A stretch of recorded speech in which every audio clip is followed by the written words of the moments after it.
তোমার মৃত্যু সংবাদ বাবা।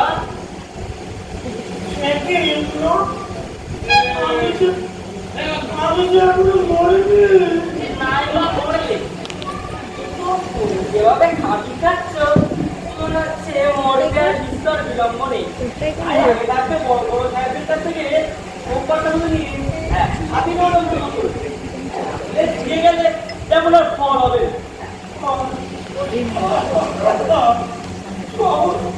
খবর করে বাবারা আগে তো আমি মরি না। খবর করলে হবে না, এটা বিস্তর ঝামেলার কাজ। তোমার তুমি তো মরেই খারাপ হইবে। ওই জমিদাররা সব আমাদেরই বুঝতে হবে। তাছাড়া তুমি রায় বাহাদুর কৃষ্ণ কিশোর বলে কষ্ট, তোমার মৃত্যু পরবর্তী কাজগুলো বেশ ঘটা করে না করলে তোমার সম্মান থাকবে। তোমার সৎকার থেকে শুরু করে শ্রাদ্ধে শান্তি পর্যন্ত এমন ঘটা করে করবো না তোমার ওই বড় বড় সাহেবদের চোখ একবারে টেরিয়ে যাবে। এবং 5 মণ চন্দন কাছে তোমার চিতা সাজানোর আয়োজন করেছি বাবা।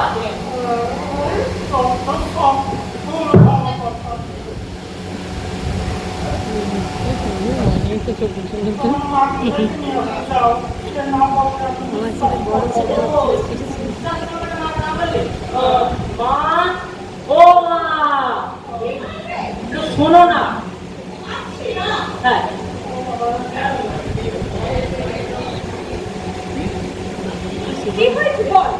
আবার তোমাকে বলেছিলাম না বাবার চিন্তার সাথে বাবা বিশ্বাসই করছে না। বলো তো বাবা, বলো কোথায় গো বাবা, কোথায়?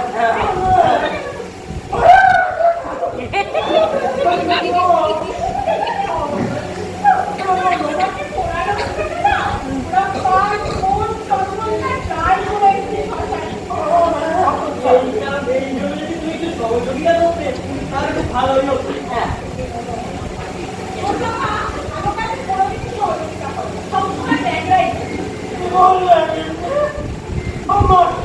আমার মৃত্যুকে তোমার কাছে শুভ।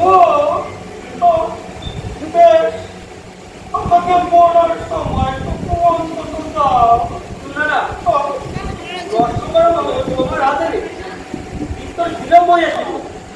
না না দাদা দেখো, হ্যাঁ লাট সাহেব, লাট সাহেব, হ্যাঁ আমার ইলবার্ট সাহেব, হ্যাঁ ইলবার্ট সাহেব, হ্যাঁ আর উইলসন সাহেব, উইলসন সাহেব। সব পাঠ করছো তো ভগবানের নাম করো।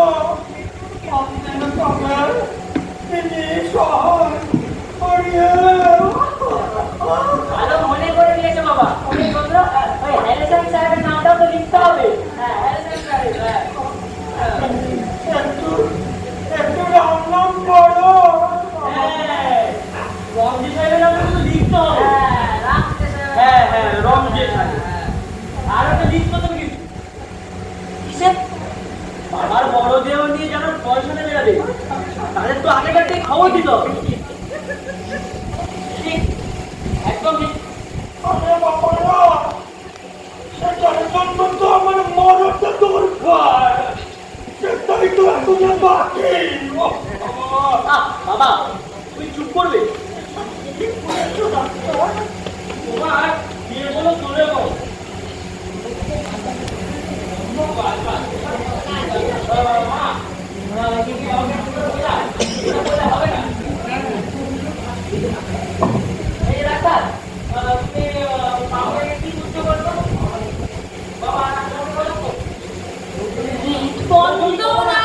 নারীর গতি ক্রমশই ক্ষীণ হয়ে আসছে।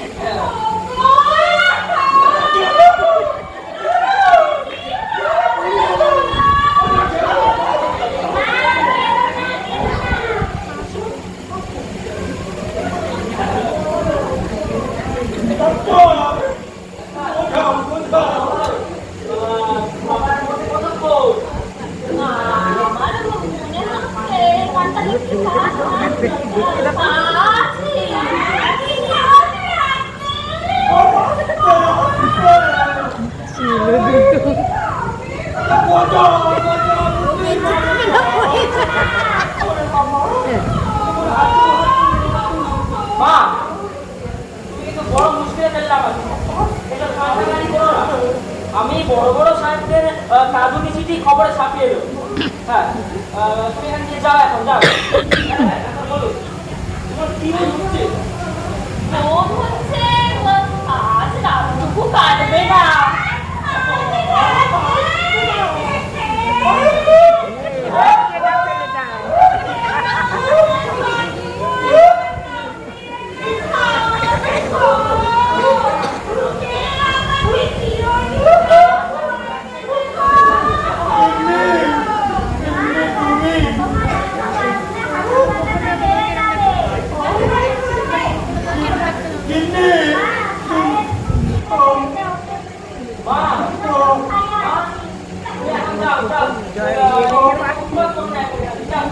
তুমি এখনই মরা জন্ম জুড়াবি না, আমি তো এখন মরে আমি মরি, তারপরে তো তারপরে তাহলে তো আর বেশি সময় নেই। যাও প্রেসে গিয়ে দাঁড়িয়ে থেকে কিছু স্লিপ চাপিয়ে আন। হ্যাঁ কাল সকাল সকাল কিছু লোককে সেগুলো বিলি করার ব্যবস্থা করতে হবে। আর শোনো, আজ রাতেই সংবাদপত্র অফিসে মৃত্যু সংবাদটা পৌঁছে দাও। ঠিক তাহলে এই সংবাদপত্রে মৃত্যু সংবাদটা আগে বেরিয়ে যাবে। হ্যাঁ ঠিক আছে। কিন্তু তার আগে যে গায়ক আমার দরকার। এই তুমি থামো ডাক্তার, তোমার ওষুধ পরে আনলেও চলবে।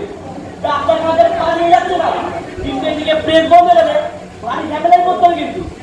ততক্ষণে যে রোগী আরে তাই জন্যই তো তাড়াতাড়ি। হ্যাঁ চলো যাও ডাক্তার, সময় নষ্ট করো না। ঠিক আছে। আর শোনো, বেশ মোটা মোটা করে লিখে দিও। মোটা আগামীকাল সকাল 10:00 রায় বাহাদুরের উন্নতি করে বড় দেহ নিয়ে প্রস্থান আরম্ভ হবে। হ্যাঁ ঠিক আছে, যাও যাও।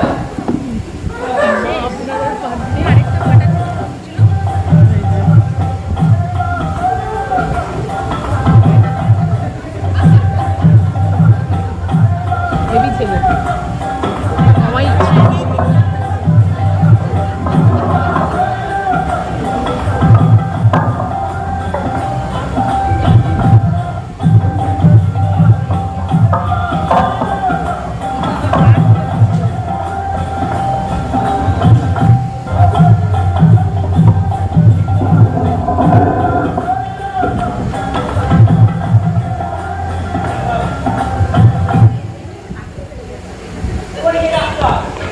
রাত পেরিয়ে সকাল 9টা বাজতে চলবে, আমার মোড়ার তো কোনো লক্ষণই দেখছি না।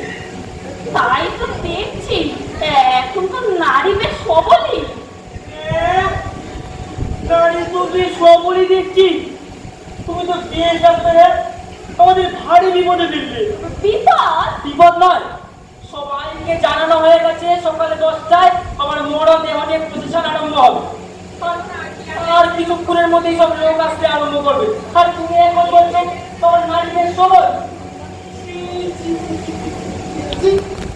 লজ্জা আমাদের মাথাটা কাটা যাবে। দাদা হ্যাঁ আমার যা মনে হয় গতকাল ডাক্তারের ওষুধটা না খাইয়েই ভুল হয়েছে। ঠিক বলেছে, গতকাল ডাক্তারের ওষুধটা বাবার পেটে পড়লে এক্ষুনি বাবার একটা গতি হয়েছে। কি হলো বাবা চন্দ্র, বাবা ইন্দ্র, তোমরা তো বেশ প্রফুল্লই ছিলে, হঠাৎ বিমর্ষ হলে কেন? তোমরা চিন্তা করো না, আমি আমি এখন বেশ ভালোই বোধ করছি। কিন্তু আমরা কোনটাই ভালো বোধ করছি না বাবা। কেন কেন বাবা? কারণ আমরা যে তোমার মৃত্যু সংবাদ সর্বত্র প্রচার করে দিয়েছি বাবা। বাহ বাহ, আমার একটা ধর্ম একটু আমার যোগ্য সন্তানের মতো কাজ করেছ ডাক্তার। সত্যি আমার মরা উচিত ছিল। আর মরা উচিত ছিল বলে লাভ কি? মরো তুমি। এই কত বন্ধ করে ডাক্তার, এই তুমি কেমন ডাক্তার বলেছি? তোমরা তোমরা ভুলে যাও না, একদম ডাক্তারের কর্তব্য হলো অসুস্থ রোগীকে সুস্থ করে তোলা। বুঝেছ? হ্যাঁ ঠিকই তো বলেছি। তোমরা শুধু শুধু শুধু বলেই আমাকে দোষারোপ করে চলেছো। আমরা তোমাকে খামোখা দোষারোপ করে চলেছি? হ্যাঁ, কেন তুমি বলনি বাবার আজ রাত্রিপুও কাটবে না?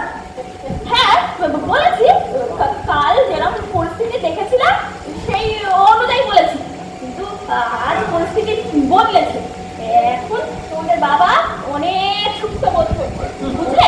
এই খবরটাতে কোথায় তোমাদের মানুষ তো মার কথা তা না। হ্যাঁ, আনন্দে আমাদের দেই দেই করে নৃত্য করতে ইচ্ছে করছে। সমস্ত খবরের কাগজে বাবার মৃত্যু সংবাদ ছেপেছে। শ্মশানঘাটের 5 মন চন্দন কাঠ দায় করেছি। এখন তো আমাদের আনন্দ করারই কথা।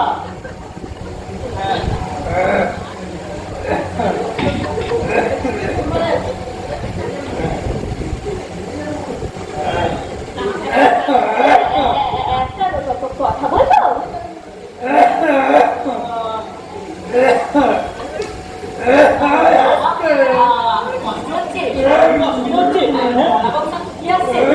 দেবো হঠাৎ চারা গঙ্গা জল কান্নাতে দিলে যা যা পুটির মাকে দিয়ে বল আমার জন্য একটু কচি আমের শরবত করে আনতে চিনি দিয়ে।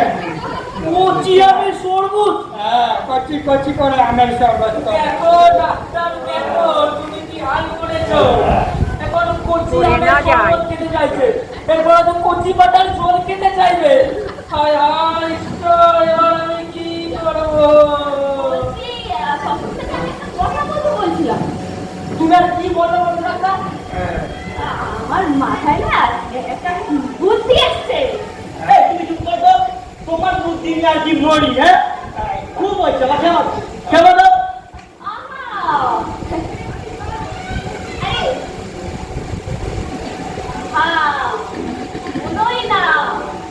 একটা কাজ করলে সমস্ত গোলও মিটে যাবে,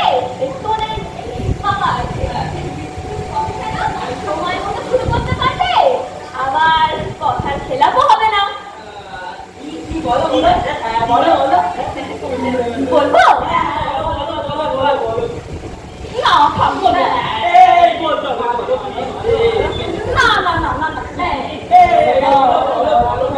বলো তো বলবো তোমাদের মধ্যে কেউ একজন, আমাদের মধ্যে কেউ একজন, মানে তোমাদের দুজনের মধ্যে কেউ একজন, আমি আরে, একদম ঠিক বলছো।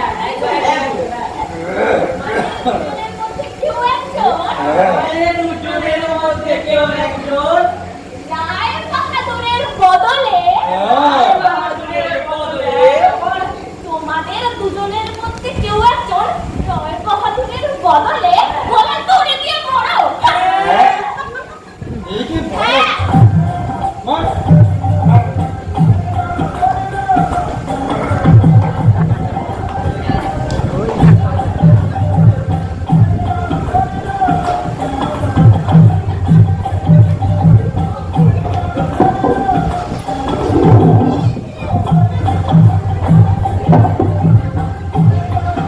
বন্ধ করে নিয়ে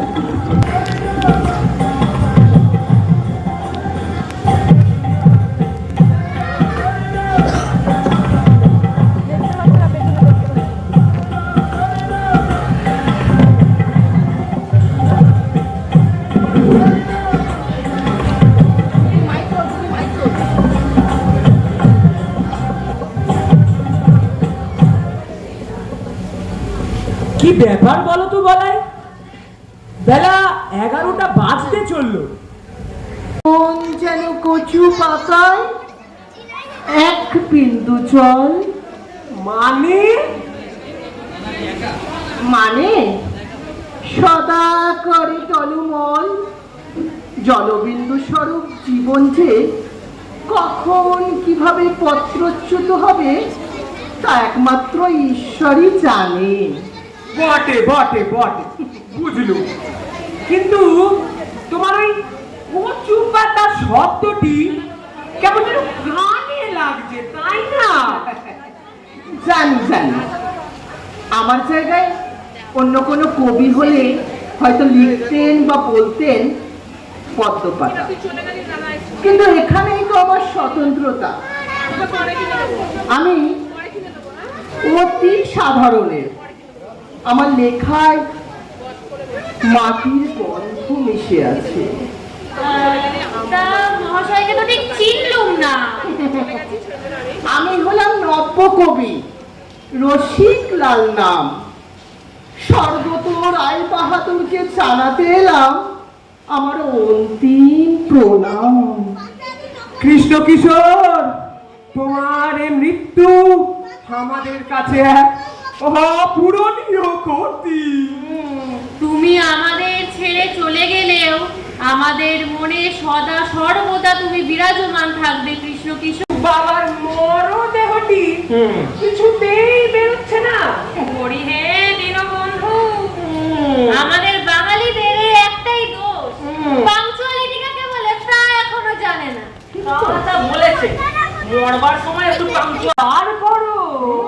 এই করছি করছি। আরে বাবা, করছি বলে তো দিন বইয়েই যাও। এই কোথায় রেখেছো বলো তো ওনাকে? একদম মহলে হ্যাঁ বিছানায় বসে শরবত দিয়েছে। তা বেশ হ্যাঁ, তা ওই শরবত খাওয়া হলেই বরং শরবত গিলছে। এই তুমি কি বললে? শরবত গিলছে? মৃত মানুষ মৃত শরবত খাবে? মা শরবত ও, খাচ্ছে। মা শরবত। আসলে সারা রাত কেঁদেছে একদম। কোন শোক সাগরে ভাসালে গো? কৃষ্ণ কিশোর, প্রায় আপনি আমাদের ছেড়ে কোথায় গেলেন?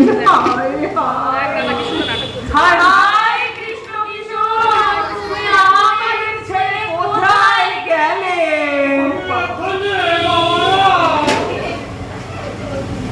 এই বলাই হ্যাঁ হ্যাঁ, তুমি কি কিছু বললে নাকি? কই না তো। আমিও যেন শুনলুম, কে যেন বললো আমি এখানে। এই ঠিক যেন কৃষ্ণ কিশোরের গলা না? না না না, এই এমন কি করে হবে? এই মৃত মানুষ কি করে কথা কবে?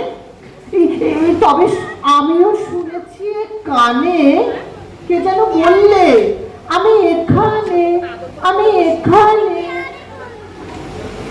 হয়তো আমাদের সোনার ভূত। হতে পারে। হয় এমনটা হয়। প্রিয় মানুষ গত হলে এরকম ভ্রমটা হয়। কৃষ্ণ কিশোর তো আমাদেরও বড্ড প্রিয় ছিল বলো। হ্যাঁ ঠিকই বলেছি। হায় হায় কৃষ্ণ কিশোর, তুমি আমাদের ছেড়ে কোথায় গেলে? বাবা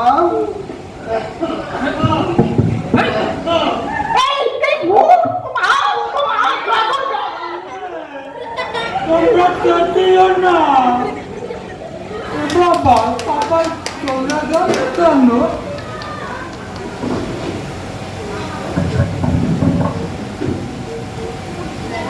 কোথায় তোমরা? এদিকে এসো।